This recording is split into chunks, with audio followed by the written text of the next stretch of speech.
What movies are canon to the Mexican millennial experience growing up? So far, we've already talked about Blood In, Blood Out and Mi Familia, and now let's talk about the 2006 indie Sundance darling Quinceañera.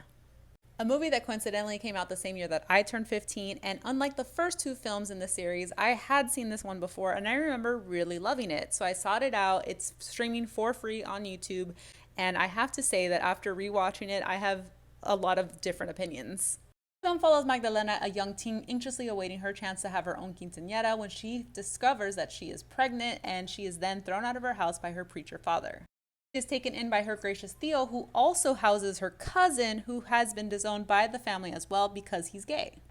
Similar to the other films, this film focuses on tradition and family values. However, we do get a new perspective with Magdalena as the main character.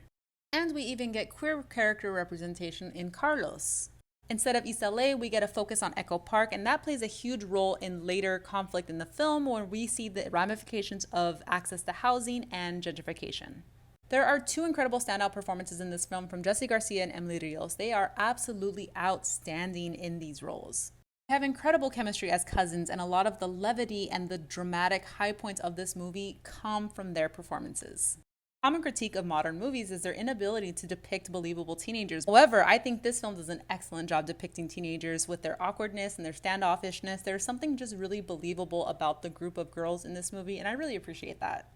However, even though I really come to care about these characters and I appreciate the theme of found family throughout the movie, I did find it distracting just how many other cultural burdens we tackle throughout this movie.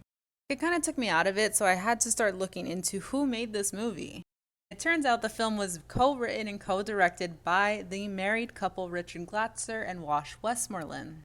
They essentially wrote themselves into the movie as the couple who owns the house in front of where Theo lives, and that becomes a big plot point later on, and it's kind of like they're trying to point the finger at themselves and do a little reflection on gentrifiers in Echo Park and as gay white men who fetishize Latino men.